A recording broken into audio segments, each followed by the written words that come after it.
Hello, in this video I'm going to share with you my wealth of knowledge in how to set up your change management for success. And this is really key for me. I call it how to run an effective and well-received co-creation session. In the video I'm going to share with you 3 activities that I run through my initial kickoff workshop that I find are gold in order to set myself up for success. So bear with me whilst I download all the information and all the experience that I've gathered in the last 10 to 20 years in change management into one succinct video.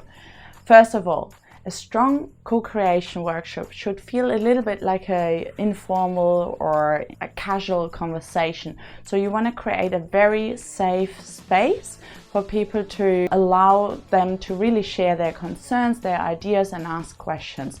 It's more important that you facilitate the session than that you download any of your knowledge about what this change might look like. And your role is really about providing the language or asking the questions that tease those hidden between the line thinking out of your stakeholders. What works best is that you have a broad mix of key stakeholders as well as some people that will be impacted by the change, maybe some people from the front line, some of the project people as well. And you want to keep the group between 10 and 20 people so that it's manageable and not too intimidating for people as well.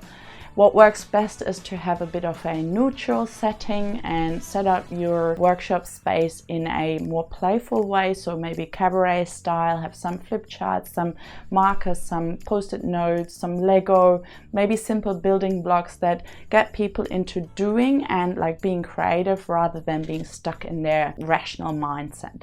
So my first activity that I run in every co-creation session is called Build the Future. And this is something where you should allow, depending on how many people you have, at least 15 to 20 minutes, but you can expand it a little bit more as well if you have the room for it.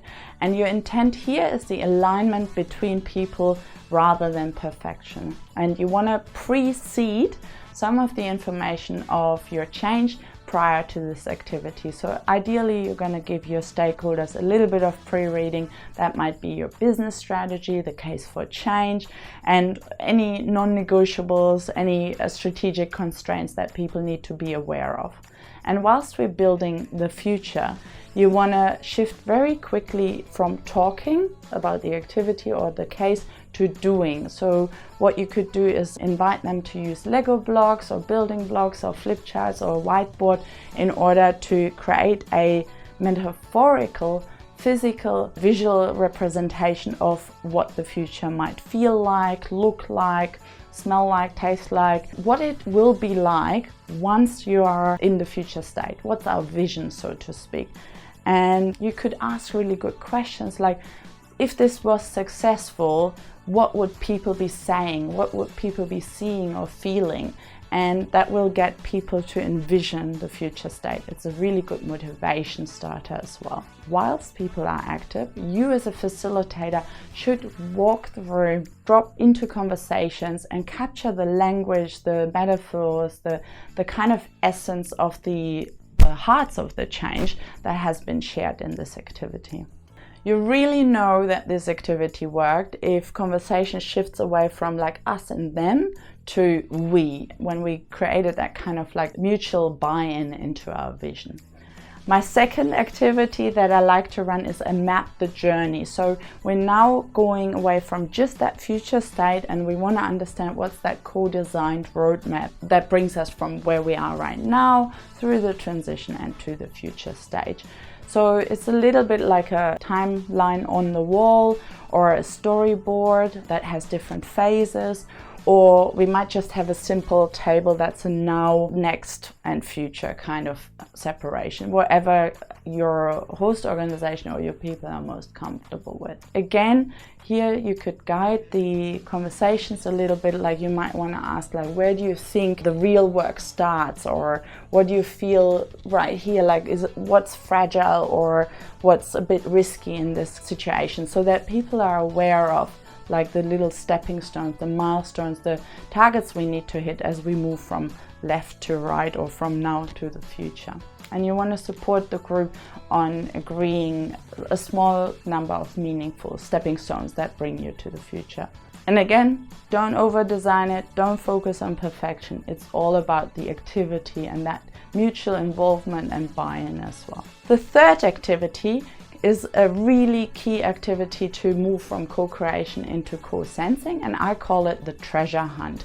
And what we are looking for in terms of treasure might not look like or feel like treasure initially, because what we're looking for is all the risks, all the reality checks that bring us from dreaming into more action planning. And what we need to do here, if we have a good big size, let's say we have a 20 people cohort in the room, we want to break it into small safe table groups, maybe groups of 5 or even smaller, maybe 3, where people can open up and tap into some of the things that they perceive. Could be challenges, could be like concerns that we face, it could be resistance that we can foresee because of what we're trying to achieve. And you give them time, again 15 to 20 minutes, to identify some of these bigger challenges. Quite casual, I would say, on a flip chart works probably best. And then when we're done with our table groups, we may rotate those flip charts or the table groups to the next table. These people then can digest what they read, they can interpret what they read, and these people in that second table group will present what's on the flip chart. This helps with psychological safety, because rather than defending some of our own thinking or being identified with some of the concerns and challenges that we've raised, a different group now takes ownership of presenting. And what's super important with our treasure hunt activity is make sure that there's no judgment, no attacking or no evaluation of what people say. Just capture the language. Make sure that this is a great input for your co-sensing, your risk and resistance management plan. It is all about the language and the blind spots that you cannot normally see. Some of the things that you might want to prompt for are some of the concerns, some of the impacts, some of the possible change champions or owners that we can talk to further for these concerns. And again, you don't want to stop on a low, so you got to keep the energy high even with the treasure hunt. Keep the positive language going. Make sure like we celebrate what we see rather than like feel weighed down by some of the obstacles. It's all about reflecting and looking at what we achieved in such a short time, like let's say 60 minutes, as a cohort, as a mixed group of thought leaders in our organization. And here's one extra bonus tip from me. Most facilitators somewhat drop the ball after a big session like this. I know it's exhausting to get there and to run it, but what you do afterwards is probably almost as important than what you do in preparation and facilitation of the co-creation session. Super important. Make sure you now translate what you've learned into a good summary that can inform your case for change template, inform your change management plan, your FAQs, your co-sensing, and so forth. Make sure there is a feedback loop back to the people that have opened up in the session. Thank them for their time, their openness, and their contribution, and mirror some of their language, some of their metaphors, because this is now them co-owning some of your change management plans as well. And again, all that is tiring. Take a couple of minutes after a session or after the wrap-up of the session as well for yourself to reflect on what went well, what could have gone better, how can you improve, what maybe surprised you as well. This is just for your own growth as well at the end of the co-creation session. And there you have it. It's quite simple really to run a co-creation session and set yourself up for success with your change management plan. Take an hour, 3 activities, 20 people, and you'll have a wealth of knowledge that informs your change management plan. I hope you enjoyed this video. Move on with the session, and I'll see you in the next one. Bye.